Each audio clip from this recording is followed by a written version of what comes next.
which I encourage you to do as well.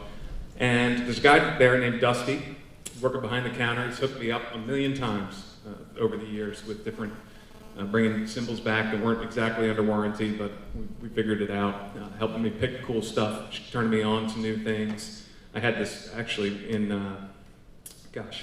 90, when did I start? 94, when I first started playing.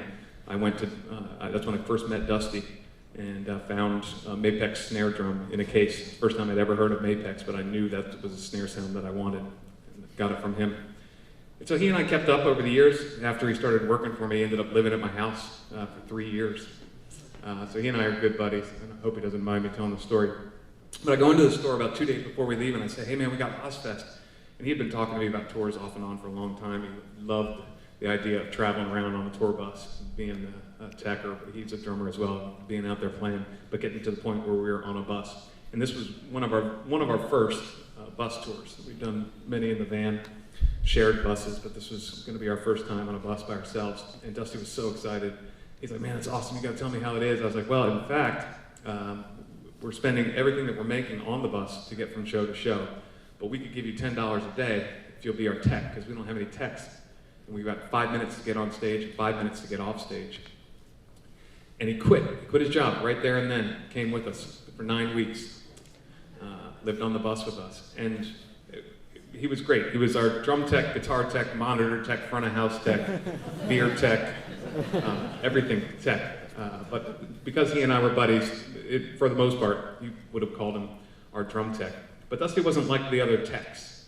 Many of these techs out there, it's a real, honest to God, very hard job. They spend a lot of time, a lot of years paying their dues, working their way up to the bigger and bigger checks, learning their trade. These guys take it very, very seriously, and it is as much as important, if not more important, than anything that we as the band is doing out there. And these guys take it very seriously. They're up at 6, 7 in the morning, polishing, fixing, tuning, making sure everything's ready when their artists arrive. And in this particular tour, we were on the second stage. There were bands that played all morning, all through the afternoon, and then 3 headlining bands that got slightly longer times to play. And it was us, Hatebreed, and Slipknot. And Dusty, again, he wasn't like these other guys. He was hanging out with the band every night. We'd go out for drinks. He'd wake up with us at 1 or 2 in the afternoon, roll off the bus. You know, the kind of cliche moment, the door opens, smoke billows out, beer cans roll down the steps. Dusty would go find a tree to lay under. I remember Saul, who's a great guy and a very hard-working guy, worked for Slipknot, who's their drum tech. He came over to me one day, and Dusty had been in trouble several times right away as soon as we got on the tour just for silly stuff, and I bailed him out of this or that many times. But Saul comes over and he says, "What's up with your boy Dusty over there?" I was like, "What now, Saul? I'm sorry." And he's like, "No, it's annoying because I'm up at the crack of dawn every day fixing all this stuff. Dusty rolls off the bus, what is it, 1:30? He just rolled off the bus, he went over there and just threw up in that trash can. He's gonna throw your drums up, it's gonna take him about 10 minutes to do it, he's not gonna tune anything, and every single day he does the same thing, and every single day your drums sound better than everyone else on the tour. I want his job."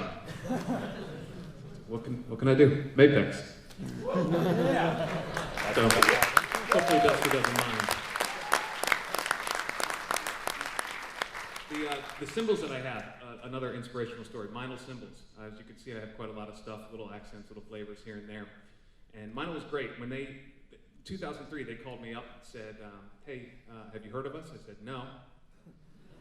I said, "Well, can we send you some stuff to try out?" I said, "Well, you know, I'm working with this other company. I've just laid out everything. I've just found all the different sounds that I want close in my head as I can get to what I'm hoping to keep. And I've just started talking to the guy that works there. It looks like if the album does well, they're going to give me a deal off of cymbals, and cymbals are expensive, as many of you know. And I don't want to screw that up, so I don't want to endanger the relationship I have with them. But at the same time, I was like, "You want to send me some free stuff? I'll check out some free stuff." So they sent me a box of stuff, and some of it was really great. Some of it was closer to that sound that I had in my head than what I was using, and some of it was really not good. I wouldn't say terrible, but right above terrible, wherever that is. And I told him that. I wasn't afraid because I kind of had my foot in the door with this other company, and I said, listen, you sent some good stuff, thanks, but honestly, I don't want to screw this relationship up that I'm starting with these other guys, and some of this stuff I wouldn't want to use at all. And in particular, we started talking about the ride symbol. What was great about Meinl was, much like everything in life, most people focus on the good things, and they push you on the good things. Meinl didn't want to hear about the stuff that I liked. They were very interested in the stuff that I didn't like, which I thought was good. And particularly with the ride symbol, he said, Chris Brewer is the guy's name, he said, let me call you back in a week. He called me back. He said, I need to figure out your schedule, because I got a ticket for you and your wife to fly over to Germany. We want to sit you down with the guys in the factory that are making these symbols and figure out what it is that we're doing wrong, what it is that we can do better to get this ride symbol sound that you have in your head. And I was blown away that they were that dedicated to me personally, but at the same time they were talking to guys like Braun Adler from Mastodon or Derek Roddy, these guys that are spending their time paying their dues, busting their butts in the trenches, figuring out what it is, what tools were missing from all the other companies. So they really dug in deep, did their research, and since then, we've developed this ride symbol together. They've improved all of their lines of symbols vastly since they originally started talking to me in 2003. And it seems like now, when I open up the drum magazines, Meinl has definitely taken over the symbol world, and they absolutely deserve it. They did it the right way. It wasn't a bunch of suits in an office deciding what the trend was. They figured out what the real players needed. So that's Meinl. Aquarian drum heads, simple story. They sound great and they last longer than other heads. It's really all the criteria that I needed. I spent a little time playing other heads when I started playing, and ended up spending more money on duct tape than anything else. Aquarian, there's not a better sounding head that lasts as long as Aquarian does, and there's no reason that I found to change. The pedals that I'm using are the Trick Pro 1Vs. A lot of pedal companies these days seem to focus on one area or the other. They're interested in pedals that are set up to be triggered and go 200 miles an hour all day long, or a really scaled back model that's kind of baseline for rock. And the Trick pedals are, in my opinion, as close as I can get to the middle of those two things. I'm kind of one of those players that stays at the mid-tempo stuff, occasionally jumps up to some faster stuff, occasionally likes to lay into kind of a rock groove, and it's hard to find a pedal that does all those very well. Trick, again, is the closest I can get. Samson and Zoom. The mixer that I have back here, you guys have seen me popping my ears in and out. When we play big stages, occasionally the guitar cabinets will be so far off the side I can barely see them, never mind hear them. And I can have a mixer back here with the ears that allows me to really fine-tune what it is that I'm hearing. My mother was after me for decades about protecting my hearing and not blowing out my ears. And really, once I pop those things in, it's very, very quiet. I listen to music louder when I'm at the gym than I do here.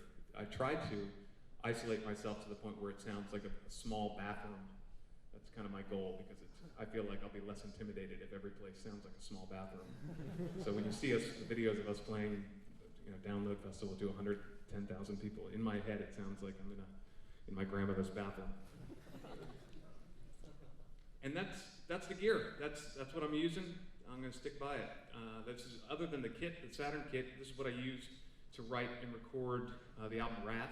This came out in 2009, hit number 2 on the Billboard charts, number 1 in Canada, which is very important because my wife is Canadian. Next time we're going to get maybe number 1 here. I don't know. It's weird that we got number 2. It's weird that anybody sells records anymore.